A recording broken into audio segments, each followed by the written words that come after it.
ఏమంటే చాలామంది క్రైస్తవ విశ్వాసాలను చూస్తే ఎందుకో బాధగా ఉంటుందండి. వాళ్ళని చూస్తే సంవత్సరం అంతా చర్చికి వెళ్తారు, సంవత్సరం అంతా ప్రార్థనలు చేస్తారు.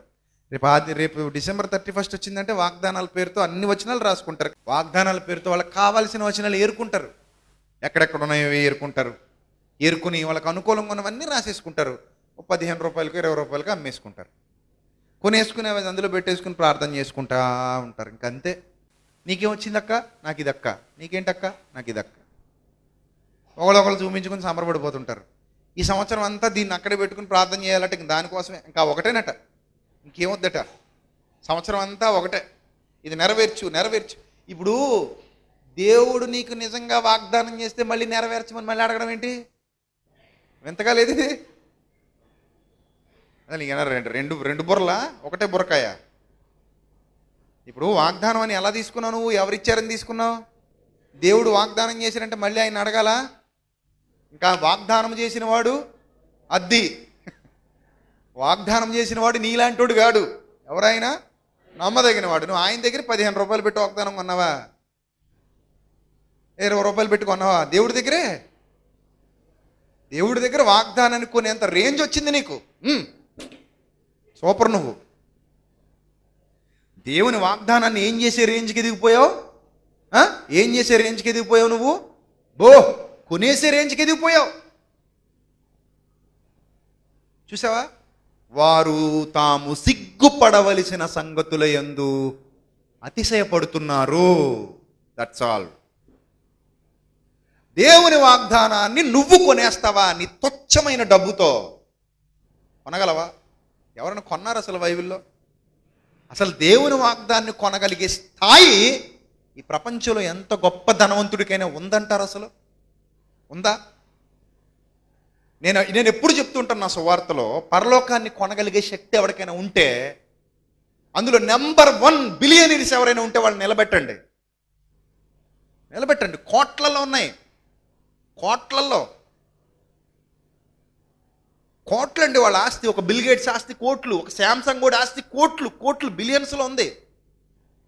ఒక యాపిల్ ప్రొడక్ట్స్ కోట్లు, ఒక కంపెనీ. ఇలా బిలియనీర్స్ ఉన్నారు ప్రపంచంలో, మిలియనీర్స్ ఉన్నారు. ఎవ్వరూ పరలోకాన్ని కొనలేరు. వాళ్ళ కోట్లన్నీ వదిలేసి మట్టిలోకి వెళ్ళిపోతారు. మనలాగే వెళ్ళిపోతారు. అలాంటిది దేవుని వాగ్దానాన్ని ఎంత పెట్టుకునేసావు? నేను ఈ విషయాలు చెప్తే చాలామందికి నొప్పిగా ఉంటుంది, కానీ నేను చెప్పాలి, తప్పదు. టైం చూసి కొడుతున్నాడు చూసారు అనుకుంటారు కొంతమంది ఏమో. అనుకోండి.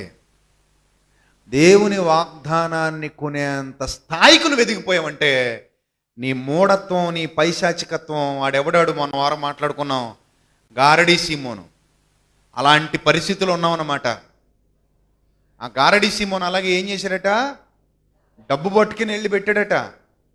ఈ వరమును నాకియ్యుము, మీకు కావలసినంత ఇస్తా అన్నాడట.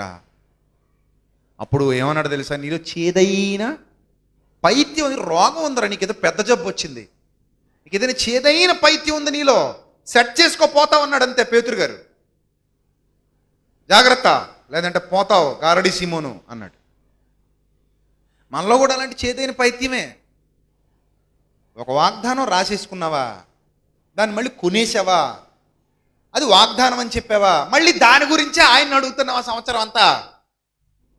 ఆయనే ఇస్తే మళ్ళీ నువ్వు అడగాలి అసలు? అది నీకు నచ్చినట్టు ఏది పెడితే అది నీకు అనుకూలంగా ఉన్నది రాసుకుంటావా? నా దగ్గరికి తీసుకురా, నేను రాస్తాను.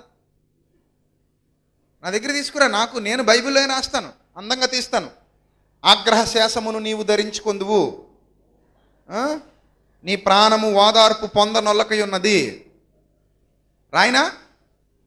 ఇన్నున్నాయి ఇలాంటివి నా దగ్గర. అబ్బే అలాంటి వద్దు బాబు, నీ దగ్గర తీసుకురా మేము.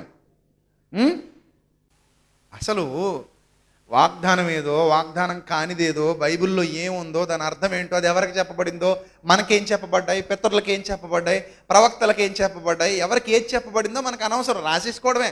రాసేసుకో, నీ ఇష్టం. కన్యక గర్భవతి అయి కుమారుని కను, రాసేసుకో. మరంతే మరి. అప్పుడు మీ నాన్నగారి దగ్గర తీసుకెళ్ళి, డాడీ చూడు నాకు ఎంత మంచి వాగ్దానం వచ్చిందో చూడు డాడీ అను. ఒక్క తన్ను అంతాడు, అప్పుడు అది వదిలిపోద్ది.